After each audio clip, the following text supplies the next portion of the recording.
Hello and welcome back to another Masterminds video.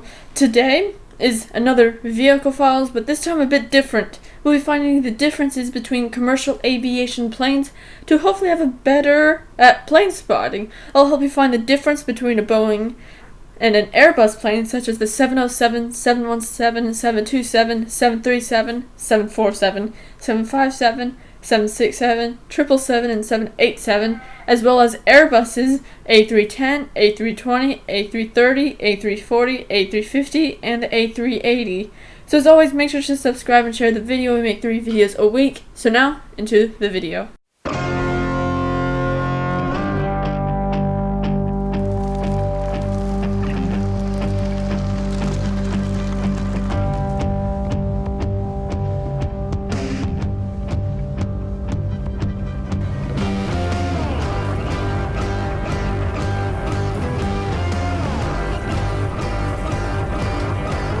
Drag brake check good. Forward fin check good. Aft fin check good. LGS check good. Ready for flight. T-minus 10 seconds. 9, 8, 7, 6, 5, 4. Command engine start. 2, 1. Ignition. And liftoff.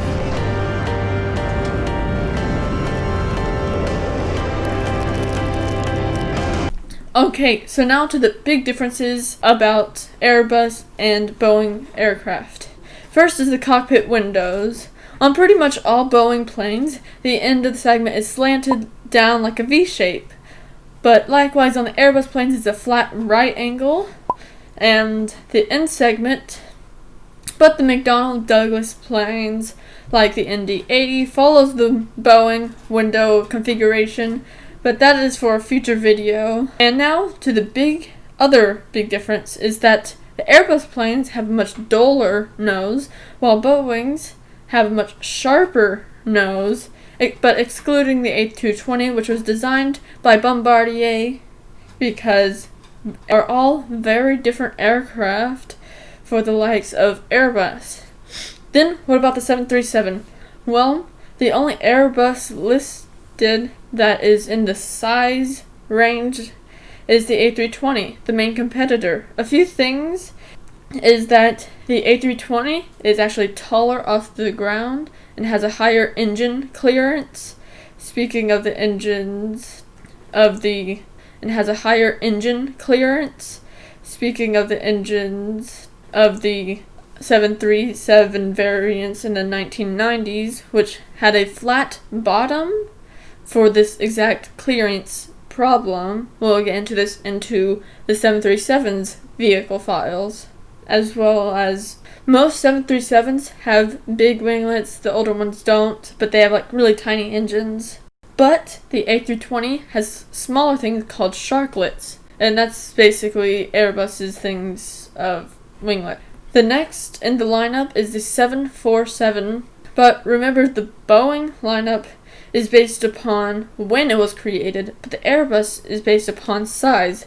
Anyways, the 747 is most famous for its hump. Unlike the A380, which has the whole double deck, the 747's cockpit is on the second deck because it was made to be cargo, which we'll talk about in the 747's vehicle files, and the A380 was made starting as a passenger aircraft, so the cockpit is on the first deck, as well as the A380 has the small sharklets just like the A320. Then the 757 is kind of on its own.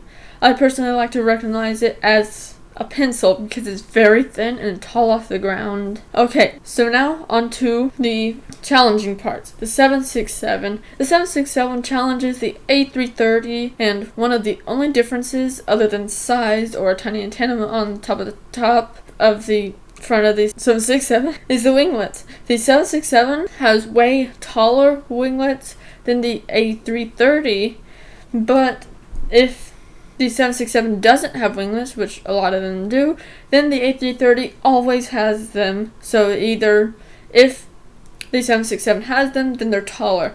But if it doesn't have them, then A330 always has them. But the last thing is the takeoff or landing. The 767's landing gear tilts forward and the A380 tilts back. So that's the last way to recognize it.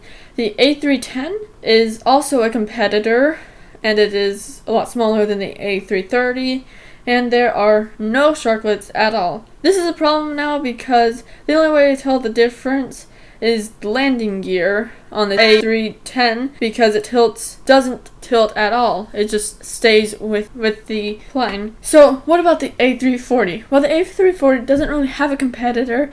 Maybe the 777, but the A380 is no longer produced and is the only quad-engine, single-deck aircraft. As well, it has a small middle landing gear or a double middle landing gear with the normal set. So what about the 777 and its competitor, the A350? The big thing is that the 777 has 6 wheels, or triple bogie, and that is actually one of the only differences other than size from the 767, and the A350 only has 4 wheels each, or 2 sets. The only thing is that the A350 has new curved winglets, and this 777 doesn't have any winglets at all, well, except for the folding winglets on the 777X, which are not curved at all. They are used to fit same airports. We'll talk about that in the 777 vehicle files video. Then finally, the 787 and its competitor, the A300, with the main difference being that the size is that the 787